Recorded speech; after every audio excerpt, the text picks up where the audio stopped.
the World Cup 2022. Group A and Ecuador are up and running with a winning start on 3 points. And as the lads mentioned there at the end, Senegal and the Netherlands play tomorrow. And on the evidence that we were given there this evening, Karen, it's going to be a real uphill battle for Qatar, the hosts. And we heard during the commentary there that a number of fans were leaving, even at the start of the second half, and it suggests that maybe interest will wane quite quickly for the host nation. Yeah, I can't see things getting much better in the upcoming matches with Senegal and the Dutch. I expect that they'll concede more and more goals, and like you say, for fans to be leaving the opening game, it's concerning. And I know they didn't show those shots on screen, but we have heard it through Twitter and things like that. So yeah, there will be some concerns from the higher-ups, I'm sure, about that. Yeah, because it won't look well, really, will it, Liam? You know, when the host nation, when they're in action again against Senegal and the Netherlands, and they'll go in as underdogs to both those games if the fans don't turn out and support them. I think they will. I think they'll celebrate. Will they stay? Yeah, I think they will. Well, I don't know. It all depends how the game goes, doesn't it? But they did a bit better in the second half. You know, they had 2 or 3 half chances. There were no hopers coming into the competition, Peter. Like, if Ireland can beat them 4-0 with the team we have at the moment, you know, it kind of tells you quite a bit about Qatar. I was quite impressed with Ecuador. Good. Valencia was very good. Good stories. 33 years of age. You know, that's his 37th goal in 75 games. He's done really well for his country. But Qatar, it's an uphill battle. I wouldn't be surprised if they don't score a goal in the competition. I mean, they were so bad. Like, they were just awful. I mean, it seems completely pointless to say this, given all the other reasons we spoke about before as to why they shouldn't be host. But I think a certain footballing standard should be required of any bidding nation in order to host a tournament like that. Because, like, at half-time, like, it's like losing 2-0, fair enough. But if you're going into a second half and you're protecting a 2-0 lead, you're going to expect a lot. Like an increase in tempo from the team who were chasing you. There was none from Qatar. A real fight, maybe just something, they didn't really seem to muster that. Or a loud, raucous home crowd, and as Liam said, they started to leave quite early on. So very, very little signs that you would expect them to pick up anything in the next 2 games. But that was as poor an opening. That was awful stuff. Really awful stuff. And, I mean, we gave Ecuador due praise after their first half performance. They took the foot off the gas a little bit in that second half, and maybe it's hard to fully assess where they're at, but there were some good individual performances from Qatar or from Ecuador, weren't there? Yeah, I mentioned Valencia, obviously got the 2 goals, but they also showed signs that they're well drilled. They were very quick to get back in those 2 banks of 4 across the back line in midfield, and they will be put to the test in the next 2 games, but they seem to be well coached. And when you have a target player like that, set pieces and things like that will become important. Their delivery could have been better on set pieces, I felt, but if they can get those right, they do have a threat in the box. Yeah, do you see them causing problems for the Netherlands and Senegal, Liam? Ecuador? I do, yeah. I think they're a physical side. They can handle themselves in that respect. They have some very good individuals. Caicedo, who plays for Brighton, we didn't see much of today, but there were some other good performances. No, they look a very compact side, and you know, they'll be very encouraged by the start they've made. I thought they settled for what they had in the second half, but like, if you're an Ecuador supporter and you've travelled all that way, you're delighted with the start they've made today. Yeah, they were very good in the first half. Yeah, you wouldn't be at all concerned that maybe they took they eased off just a little bit too much and didn't really put the game to bed?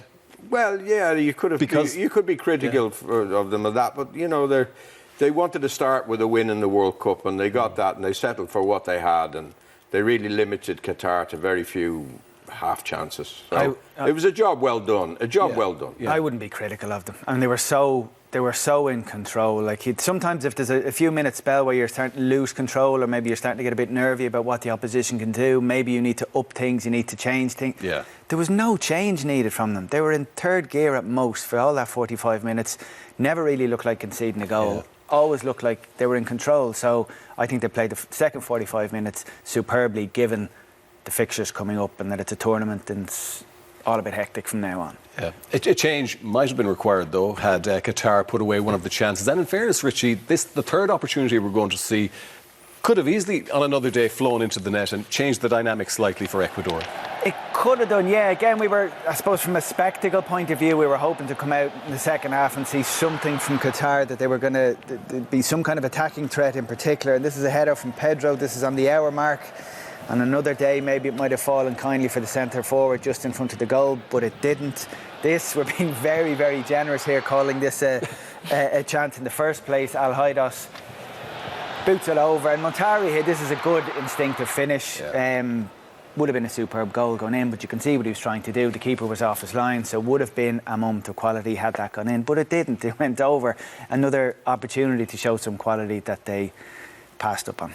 Ener Valencia was key for Ecuador during that first half, Liam. We talked about him during the half-time break.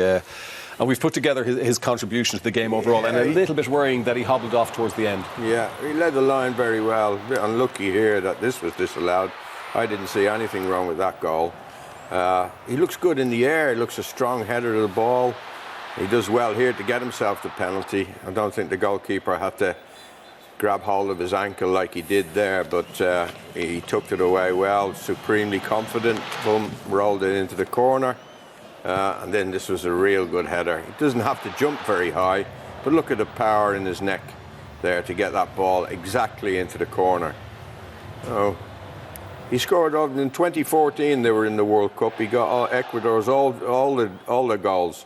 That was a little bit worrying there because he seemed to jar his knee, and there you go. He's got the ice around it. So let's hope they get him back fit for the upcoming games, because they're up against it to get anything from Senegal and the Netherlands, and they certainly need the talisman if they're going to do something. Yeah, because very often, Karen, we talk about the young talent within these squads, but he showed there the value of experience in a side as well, didn't he? Absolutely, he led the line really well, and you need people like that around squads. People talk about Jordan Henderson's involvement in the England squad, and sometimes it's just for that presence, but the performance he put in today, he's well worth that spot up top, and they'll be hoping he can continue on into the next two games, because chances will be probably few and far between. They didn't create a huge amount today, but he was very clinical when he did get any sight on goal.